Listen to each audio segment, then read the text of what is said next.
নবীজি মুহাম্মদুর রাসূলুল্লাহ সাল্লাল্লাহু আলাইহি ওয়াসাল্লাম পবিত্র হাদিস শরীফের মধ্যে বলছেন, আস-সাওমু লি ওয়া আনা আজজি বিহি। সাওমটা হলো আস-সাওমু লি, রোজা। এ সাওম শুধুমাত্র কেবলমাত্র কার সন্তুষ্টির জন্য? আল্লাহর সন্তুষ্টির জন্য। আর আল্লাহ বললেন, এটা যেহেতু শুধুমাত্র আমার সন্তুষ্টির জন্য আমার গোলামেরা রাখে, কারণ এই রোজা শুধু আমরা যারা বয়সী মানুষ আমরা রাখি তা না, এমনও আছে 10 বছর 12 বছরের ছেলে মেয়েরাও রোজা রাখে। রাখে কি না ভাই? এই প্রচণ্ড রোদের প্রখরতা, এই রোদের প্রখরতার ভিতরেও আমাদের ছোট ছোট মেয়েরা, ছোট ছোট ছেলেরা, ওরাও দেখি চোখ ছোট হয়ে গেছে, মুখ ছোট হয়ে গেছে, এর পরেও ইফতারির আগ পর্যন্ত সামনে খাবার নিয়ে বসে থাকে, অপেক্ষমান মুয়াজ্জিন কখন আজান দিবে। মুয়াজ্জিন তো মাধ্যম, অপেক্ষমান যে আল্লাহ কখন বলে যে তুমি পান করো, তুমি খাও। আল্লাহর হুকুমের অপেক্ষায় এই ছোট ছোট আল্লাহর বান্দা বান্দি তারাও বসে থাকে। শুধু কার জন্য ভয়? আওয়াজ দিয়ে বলি, ভয়টা কার জন্য? সুবহানাল্লাহ। এই জন্য নবীজি বলছেন, আস-সাওমু লি, এই রোজাটা শুধু আমার জন্য, একমাত্র আমার জন্য। এখানে ফাঁকি দেওয়ার কোনো ব্যবস্থা নেই। ছোট্ট ছোট্ট মানুষ, যুবকেরা চাইলে হোটেলের ভিতরে যে পর্দার ভিতরে সে তার পিপাসা নিবারণের জন্য একটু পানি হলেও সে খেতে পারত, কিন্তু ওই যুবক ভাই এটা খায়নি। ভয় করতেছে কাকে? আল্লাহকে ভয় করতেছে। যে কেউ যেটা দেখে না সেটা কে দেখে? কেউ যেটা দেখে না সেটা কে দেখে? আল্লাহর ভয়ে সে যুবক কিছু খাচ্ছে না। সে চাইলে ঘরের ভিতরের যে কোনো একটা রুম বন্ধ করে 2-1টা আপেল কমলা, মোটামুটি 2-4টা ফল তো খাওয়া যায় অল্প সময়ের মধ্যে, যায় কি না ভাই? না, কোনো মা বোনরা, কোনো যুবকেরা, কোনো পুরুষ এটা করছে না। শুধুমাত্র তার ভিতরে ভয়। কেউ যেটা দেখে না সেটা কে দেখে? কেউ যেটা শোনে না সেটা কে শোনে? সুবহানাল্লাহ।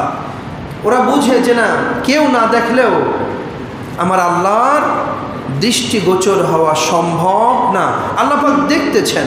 এজন্য আল্লাহ বললেন, যেহেতু এভাবে আমাকে হাজির নাজির জেনে রমজানের রোজা আমার গোলামেরা, আমার বান্দারা, আমার বান্দিরা আদায় করতেছে, সেহেতু এই রোজাটা শুধুমাত্র আমার ভয়তে, আমার সন্তুষ্টির জন্য, আমার জন্যই যে গোলাম রাখতেছে, ওই গোলামকে আমি কোনো ফেরেশতার মাধ্যমে দিব না, অন্য কোনো মাধ্যমে পুরস্কারটা দিব না।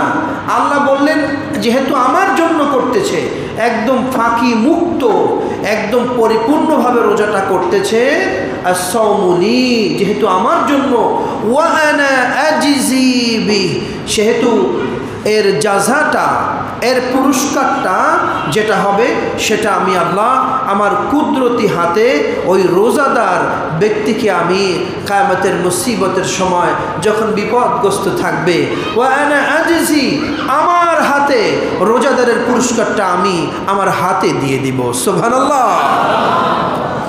আর আল্লাহ বলবেন, তোমাকে পুরস্কৃত করলাম রোজার জন্য। আরে গোলাম, আমার বান্দা বান্দি, ওই যে দেখো জান্নাতের ভিতরে একটা দরজা, রায়্যান নামের একটা দরজা আছে। এই দরজার ভিতর দিয়ে যারা প্রবেশ করবে সবাই থাকবে রোজাদার। সবাই কি থাকবে?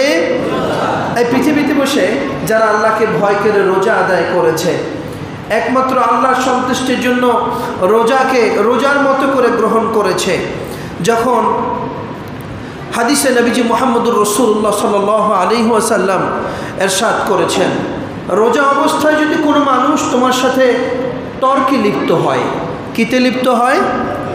ঝগড়া তর্ক হয় না ভাই মাঝে মাঝে? বললেন যদি কখনো তর্কে লিপ্ত হয়, তখন তোমরা কি করবে?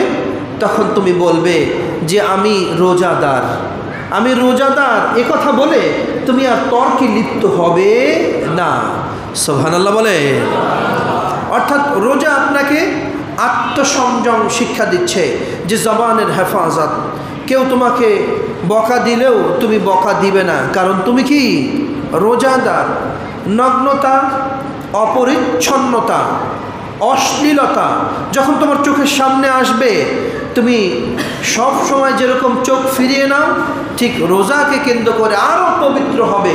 তুমি বলবে যে না, আমি তো রোজাদার, আমি রোজাদার, চোখ দিয়ে আমি অশ্লীলতা, অপরিচ্ছন্নতা, নগ্নতা আমার চোখ দিয়ে আমি দেখতে পারি না। রাসূলুল্লাহ সাল্লাল্লাহু আলাইহি ওয়াসাল্লাম বললেন, যখন কোনো ব্যক্তি তার জবান, তার হাত, অপরাধ থেকে হাতকে হেফাজত করবে, পাপ থেকে চোখকে হেফাজত করবে, অপরিচ্ছন্ন শব্দ, গান বাজনার, দূষিত পাপের যে কোনো শব্দ থেকে কানকে হেফাজত করবে, মস্তিষ্ককে হেফাজত করবে, এই রোজা যখন আমার জন্য হবে, তখন আমি এর পুরস্কার স্বয়ং আল্লাহ, আমি আমার নিজের হাতে আমার রোজাদার বান্দাদেরকে দান করব। আর বলবো, তুমি জান্নাতে চলে যাও গোলাম। আর জান্নাতে যাওয়ার জন্য তুমি যে গেট, যে দরজা ব্যবহার করবে, ওই দরজাটা হলো জান্নাতের রায়্যান নামের দরজা থেকে তুমি জান্নাতের মধ্যে প্রবেশ করো। সুবহানাল্লাহ। রাসূলুল্লাহ বললেন, এই রায়্যান নামের দরজাটা আমি রোজাদার ব্যক্তিদের জন্য খাসভাবে রেখে দিয়েছি। এত কষ্টের পরেও তারা রোজা ভাঙতেছে না, এত ক্ষুধা, এত তৃষ্ণার্ত, এত অসুস্থতা, তারপরেও তারা রোজা ভাঙতেছে না। কারণ তারা জানে ইতিপূর্বে উম্মতদের জন্য, নবীদের জন্য রোজা ফরজ ছিল। এটা সংক্ষিপ্ত আকারে, এটাকে বিশদভাবে রূপ দান করে নির্দিষ্ট একটা মাসের শাহরু রমাদান, রমজানের মর্যাদা দিয়ে 1 মাস রোজা পালনের জন্য ঘোষণা করেছেন কে? সুবহানাল্লাহ। আল্লাহ পাক বললেন যে তোমরা 1 মাস সিয়াম সাধনা করবে। রব্বুল আলামিন সূরা বাকারার 184 নম্বর আয়াতের মধ্যে এর ব্যাপক ব্যাখ্যা বিশ্লেষণ করেছেন।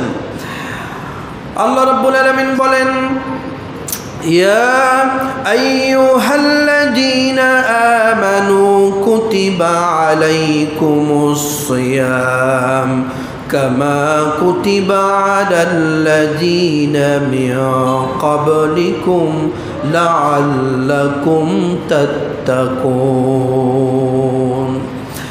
রব্বুল আলামিন বলেন, ইয়া আইয়ুহাল্লাযীনা আমানু, হে ঈমানদারগণ। এই ওয়াজটা কাদের জন্য করেছেন? যারা ঈমানদার, যারা প্রকৃত ঈমানদার, আল্লাহর ভয় অন্তরের মধ্যে যাদের আছে, তাদের জন্য আল্লাহ নসিহাত করেছেন। ঈমানদারকে নবীজি বললেন, যে মানুষ মসজিদে গমন করবে, যার যাতায়াত মসজিদে থাকবে, আল্লাহ নবীজি বললে তুমি এক বাক্যে এই লোকটাকে বলে দাও, লোকটা ঈমানদার। লোকটা কি? তাহলে আমাদের সম্পর্ক থাকবে কি?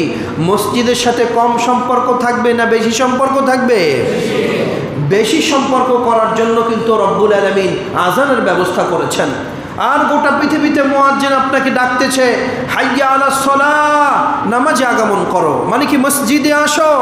হাইয়া আলাল ফালাহ, ফালাহুন, তোমার বিজয়, তোমার সফলতা, তোমার ব্যবসা বাণিজ্য, চাকরি নকরিতে উন্নতি, পরিবারের শান্তি, সমাজের উচ্চ পদস্থ ভালো অবস্থান, সব কিছু নামাজের মাধ্যমে সালাত আদায় করবে।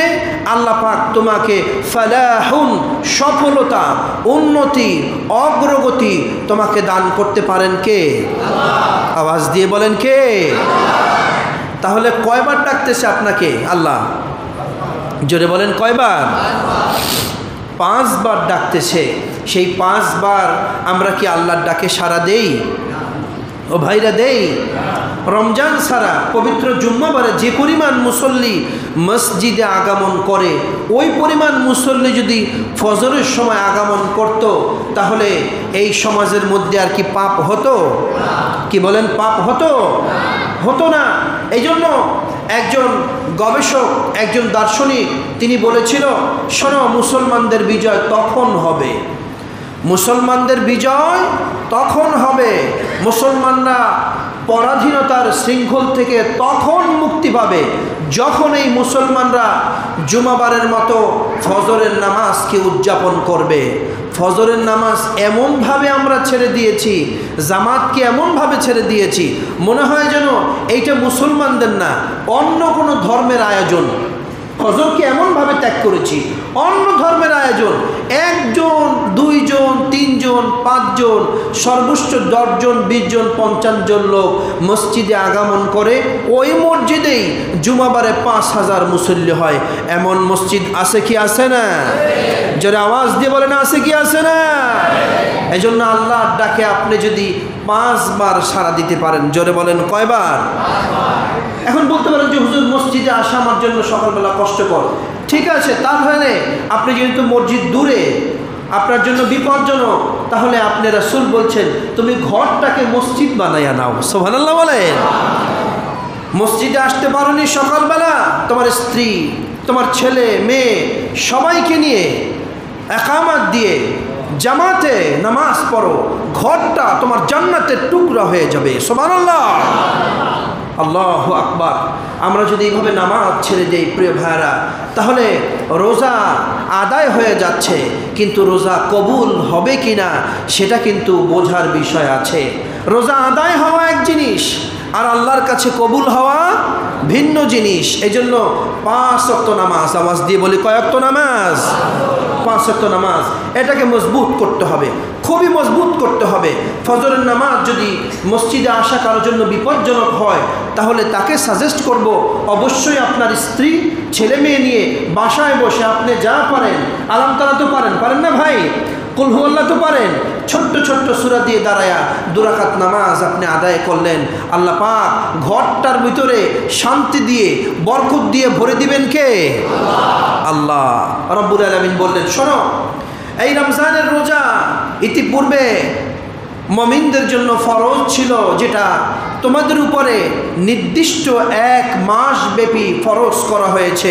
ইয়া আইয়ুহাল্লাযীনা আমানু, আমানু যারা ঈমানদার, এদেরকে সাজেস্ট করেছেন আল্লাহ। আল্লাহ বললেন কুতিবা, ফরজ করা হয়েছে, আলাইকুমুস সিয়াম, রমজানের সিয়াম, রমজানের রোজা তোমাদের উপর ফরজ। সরাসরি হুকুম কার? আওয়াজ দিয়ে বলেন হুকুম কার? সরাসরি আল্লাহর হুকুম। আপনি প্রাপ্তবয়স্ক হয়েছে আপনার ছেলে মেয়ে, আপনি কাউকে ছাড় দিতে পারবেন না। সবাইকে আপনার পক্ষ দিয়ে বলা যে বাবা, ছেলে মেয়ে তোমরা যারা আছো, প্রাপ্তবয়স্ক হয়েছ, বালেগ হয়েছ, রমজানের রোজা তোমাদের আদায় করতেই হবে। কারণ এটা শুধু আমাদের উপরে ফরজ এমনটা নয়। আল্লাহ বললেন কামা কুতিবা আলাল্লাযীনা মিন ক্বাবলিকুম, কামা কুতিবা আলাল্লাযীনা মিন ক্বাবলিকুম, ইতিপূর্বে যত জাতি আগমন করেছিল সবার উপরে রমজানের রোজার ন্যায় ক্ষুদ্র ক্ষুদ্র রোজাকে রব্বুল আলামিন তার পক্ষ থেকে তাদের জন্য ফরজ করেছিলেন। সুবহানাল্লাহ। তাহলে এটা ইতিপূর্বেও হযরত আদম, ঈসা, মূসা, নবী ইব্রাহিম তাদের উপরে, তাদের কওমের উপরে নির্দিষ্ট পরিসরে এটাকে ফরজ করেছেন। সুবহানাল্লাহ। এরপরে আল্লাহ বললেন, শোনো, তোমরা যদি রোজাকে রোজার মতো গ্রহণ করতে পারো, তাহলে সম্ভবত বোঝা যায়, আল্লাহ পাক বললেন, ধারণা করা যাচ্ছে যে লাআল্লাকুম তাত্তাকুন, তাহলে তোমরা খোদা ভীতি, আল্লাহর ভয় তোমরা যেন অর্জন করতে পারবে। আল্লাহু আকবার। প্রিয় ভাইরা, রমজানের রোজা অত্যন্ত বরকতপূর্ণ।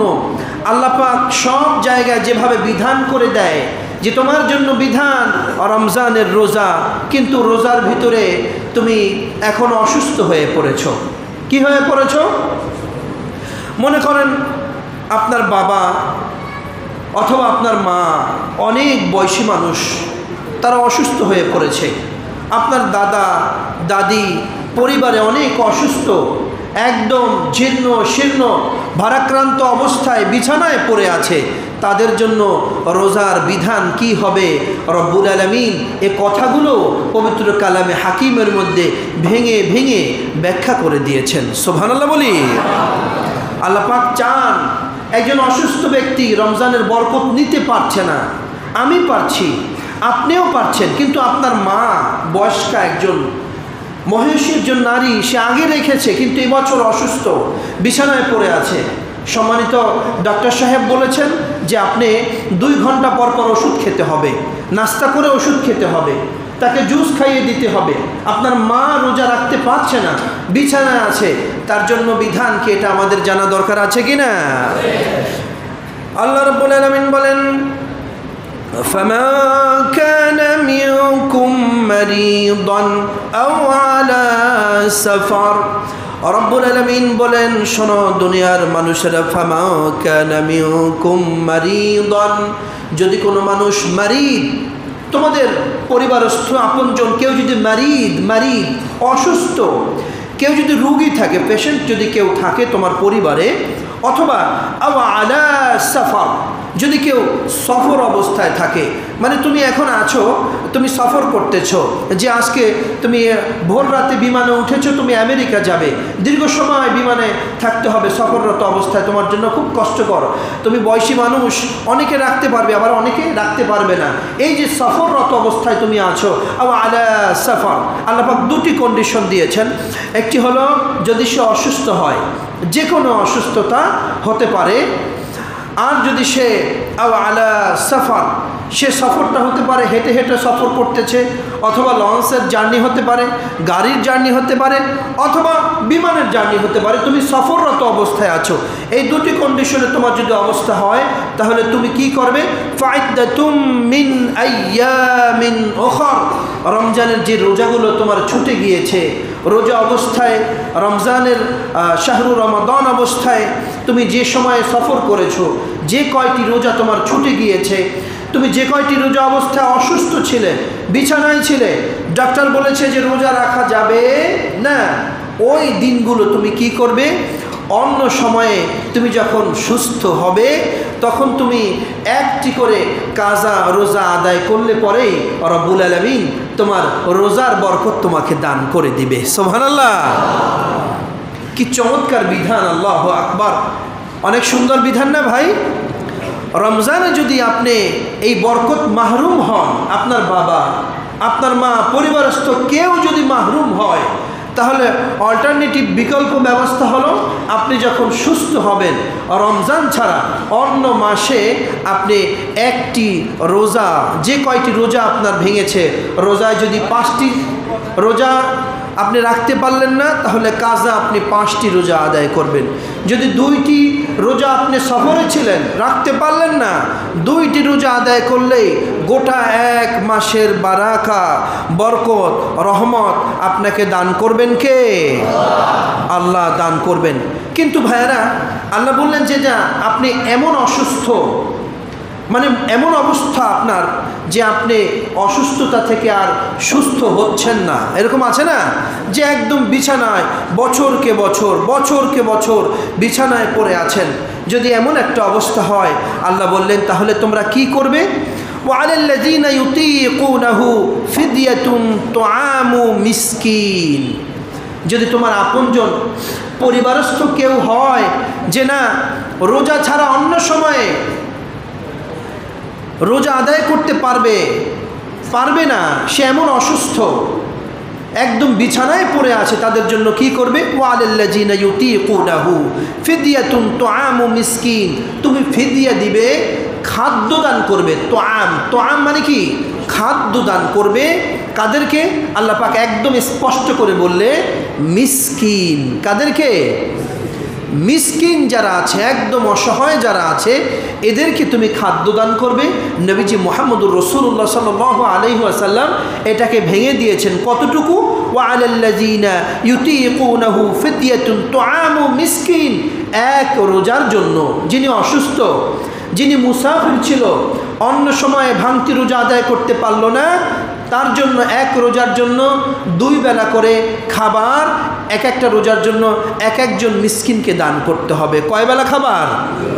2 বেলা খাবারের টাকা হোক, খাবার হোক, একজন মিসকিনকে আপনি দান করলেন। অথবা আপনার মা অসুস্থ, 1 মাস বিছানায় বসে আছে, সে রোজা রাখতে পারলো না, আপনি যে কোনো একটা পরিবারকে নির্দিষ্ট করে যে সে পরিবারে একজন অভাবী লোক আছে, খুবই অভাবী, তাকে আপনি 2 বেলা হিসাব করে 1 মাসের টাকা দিয়ে দিলেন, অথবা খাবার কিনে দিলেন।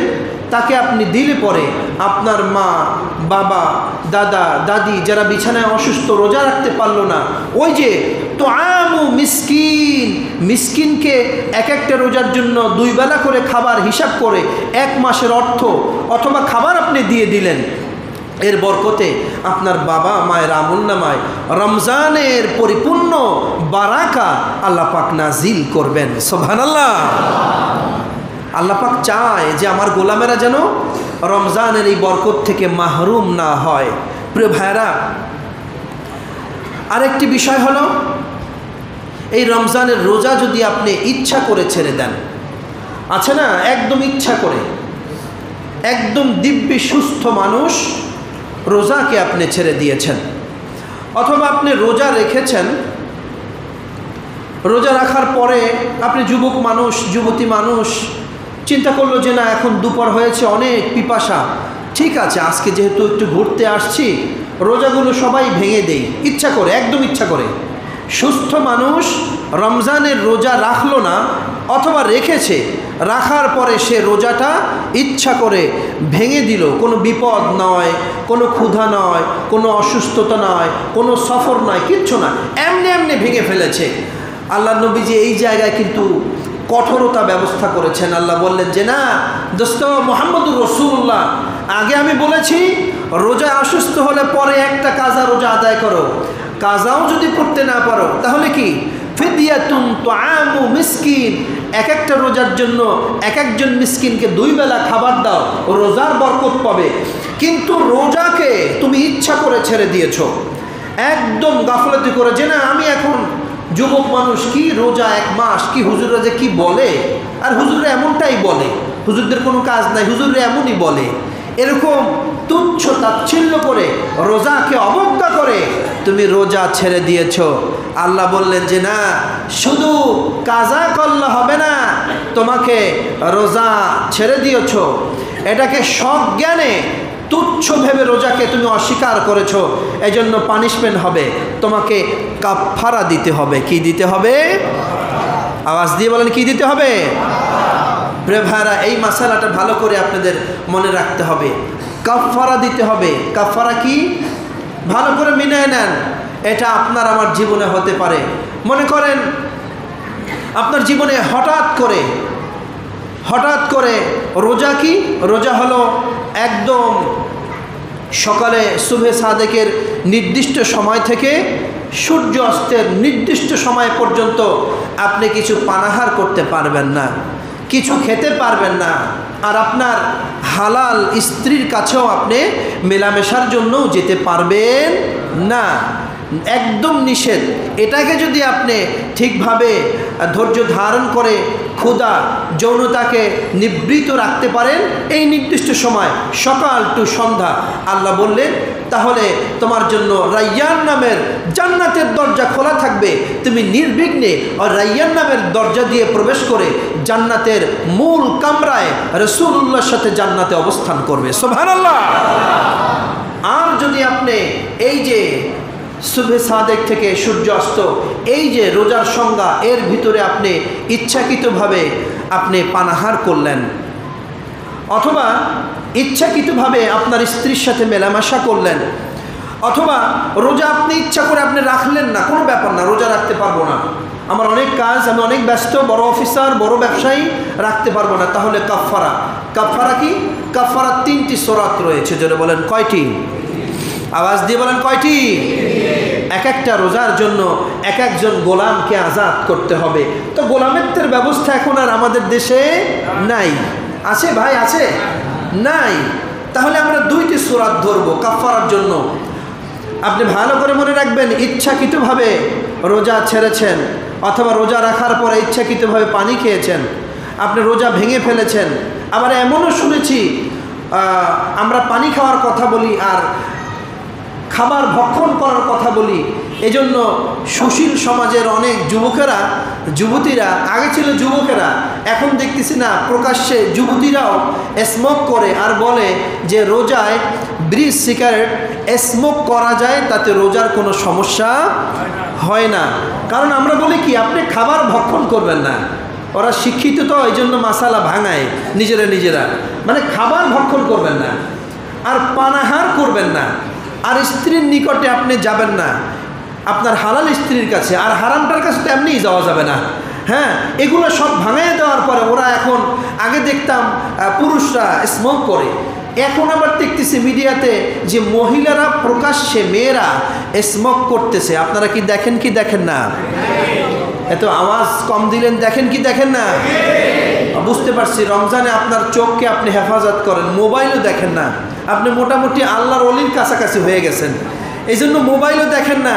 এখন যে নগ্ন অবস্থায় মেয়েরা স্মোক করতেছে, এইটা আপনি দেখেন না?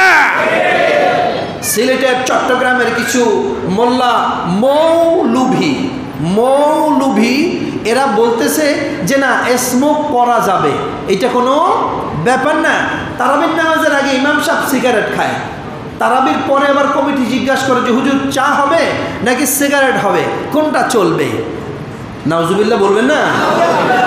আমার ক্লাস ফ্রেন্ড এই বিপজ্জনক অবস্থায় নিজেরা পতিত হয়েছে, অভাব নেই। নাউজুবিল্লাহ জোরে বলেন। মাসালা ভালো করে খেয়াল করবেন প্রিয় ভাইয়েরা।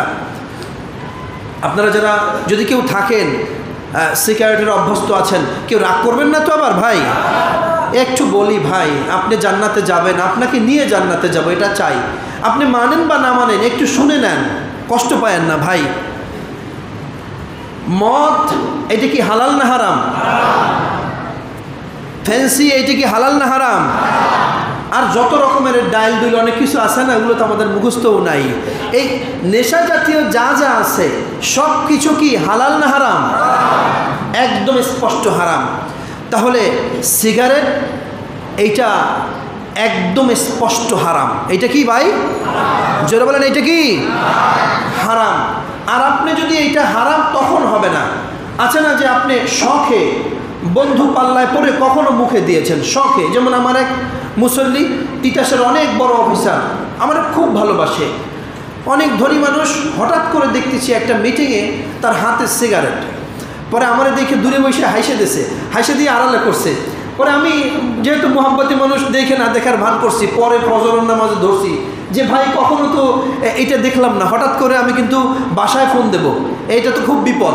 বলে না হুজুর, কখনো এইটা হাতে নেই না, কিন্তু আমি যে সার্কেলে বসছি ওরা সবাই হাতে নেয়, তো এখন এমন একটা পরিবেশ হয়ে গেছে, আমি হাতে না নিলে আমি একটু ব্যাকডেট হয়ে যাই, একটু প্রেস্টিজের ব্যাপার, এই জন্য হাতে নিয়েছি, কিন্তু হুজুর মুখে দেই নাই।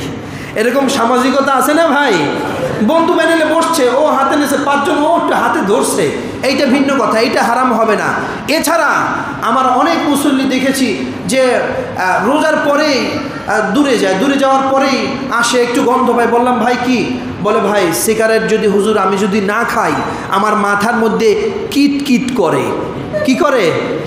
একেবারে ওনার মুখের ভাষায় বললাম, উনি যেটা আমারে বলছে যে আমি যদি সিগারেট না খাই আমার মাথার মধ্যে কিট করে। এটা ওনার নিজের ভাষা, বিশাল অফিসার, মার্সিডিজ গাড়ি নিয়ে চলে। এখন এরকম আছে না, যদি কিটই করে তাহলে বুঝবেন এইটার শখের সিগারেট না, এইটা নেশা হয়ে গেছে। এইটা কি হয়ে গেছে? এরকম আপনারা যারা শখে খান দু একটা, এটা ভিন্ন কথা, কিন্তু যার মাথার মধ্যে কিট করে, হ্যাঁ এইটা খেতেই হবে, না হলে পাগল হয়ে যান, তাহলে বুঝবেন যে একদম নেশাখোরের যে অবস্থা, যে হুকুম হারাম, আপনারও একই অবস্থা। আপনার কি অবস্থা? এখানে কি ছাড় দেওয়ার কোনো সুযোগ আছে? না। আর যদি মনে করেন এক সপ্তাহ পরে এক টান খাইছেন, ফালাই দিয়েছেন, ওইটা কোনো ব্যাপার না, ওইটা মাকরু হবে। ওইটা কি হবে? মাকরু হবে। কিন্তু মাথার মধ্যে কিট করে এই মাসালা যদি আপনি হুজুরে শোনান, তাহলে বুঝবেন মদ্যপায়ী, হিরোইনসি, গাঁজাখোরের যে হুকুম, আপনার জন্য ইসলামের হুকুম কি ভিন্ন নাকি এক? ভিন্ন নাকি এক? এখন রাগ হয়েছেন কে? হাত জাগান। যাক, কেউ রাগ হয় না, আলহামদুলিল্লাহ। প্রিয় ভাইরা, তাহলে রোজার কাফারার কয় হুকুম? 3 হুকুম। কয় হুকুম? একটা হলো ইচ্ছাকৃতভাবে যদি আপনি রোজা ভেঙে দেন, না রাখেন, আর রোজার নির্দিষ্ট সময়ের মধ্যে আপনার স্ত্রীর কাছে আপনি গমন করেন, মেলামেশা করেন, তাহলে কাফারা এক একটা রোজার জন্য এক একজন গোলাম আজাদ করতে হবে অনেক অর্থ দিয়ে। যেমন হজরতে বেলালকে ক্রয় করলো, হজরতে আবু বকর ক্রয় করে স্বাধীন করে দিল, এখানে অনেক অর্থের ব্যাপার। আর সেই গোলামিত্বের জিঞ্জির এখন আর বাংলাদেশে কোথাও ওরকম চালু নেই, এই জন্য এই মাসালা হবে না, হবে দুইটি হুকুম।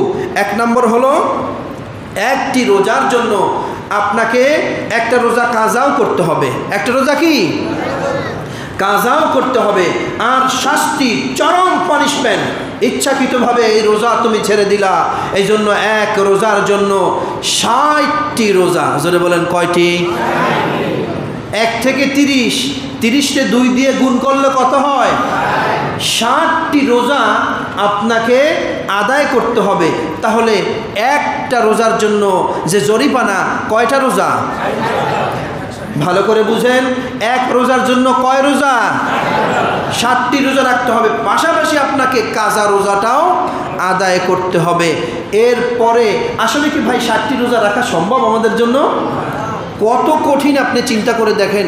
এই ৩০ রমজানের রোজা, এটা তো আমাদের অভ্যাস হয়ে গেছে, কারণ বাবায় রোজা রাখে, মায়ের রোজা রাখে, বন্ধু রোজা রাখে, দোকানদার ভাই রোজা রাখে, ব্যবসায়িক ভাই রোজা রাখে, যেখানে যাই সেই জায়গায় রোজা।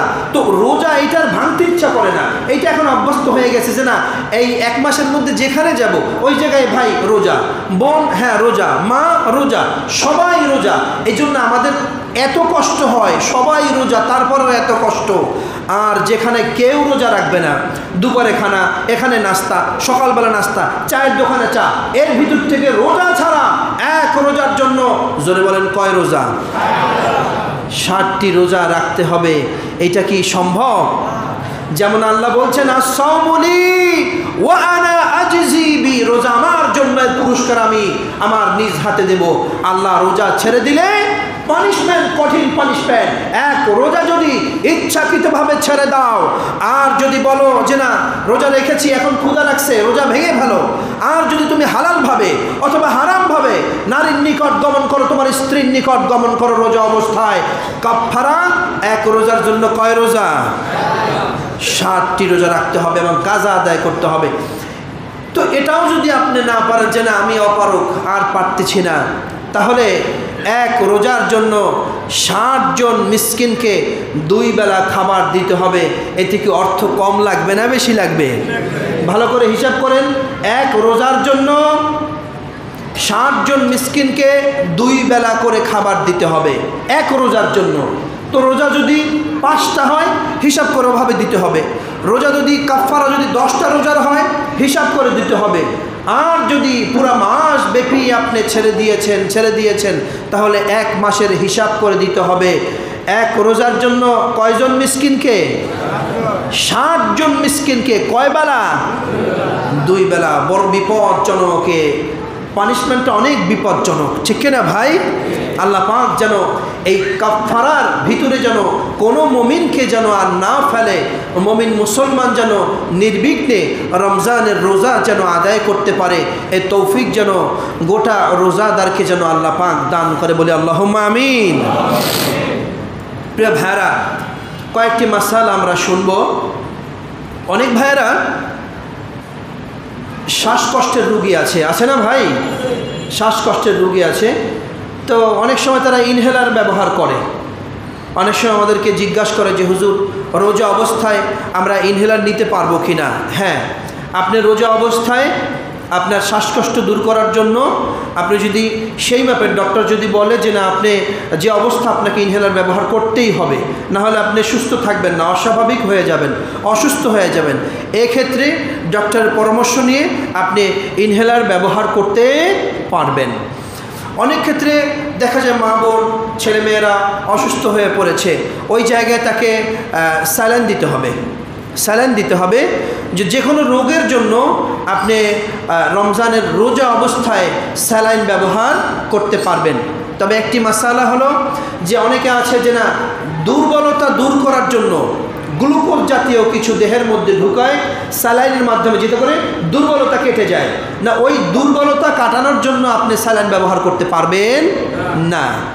আর যে কোনো ইনজেকশন আপনি নিতে পারবেন, যে কোনো ইনজেকশন আপনি নিতে পারবেন। অনেক যুবকেরা অনেক ভাইয়েরা প্রশ্ন করে যে আপনি সেহরি খেয়েছেন, সেহরি খেয়ে আপনি 3টার দিকে ঘুমিয়েছেন, ঘুমানোর পরে আপনার স্বপ্নদোষ হয়েছে, নাইট প্রেশার হওয়ার পরে কি আপনার রোজা ভেঙে যাবে কি না? না ভাই, স্বপ্নদোষের সাথে নাইট প্রেশারের সাথে আপনার রোজার কোনো সম্পর্ক নেই।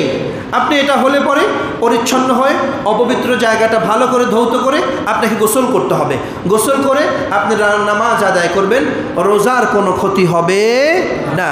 প্রিয় ভাইরা, খেয়াল রাখবেন খাদ্যনালী, বিশেষ করে যারা বাথরুমে কমোড ইউজ করেন, যে পানি খরচের ব্যাপারেও আপনি খেয়াল রাখবেন এই পানিটা যেন কোনোভাবে ভিতরে চলে না যায়, তাহলে রোজার ক্ষতি হবে।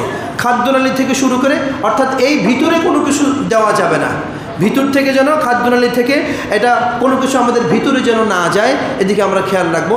আল্লাহ সুবহানাহু ওয়া তাআলা রমজানের রোজাকে সুন্দরভাবে আমরা যেন আদায় করতে পারি, সে যেন তৌফিক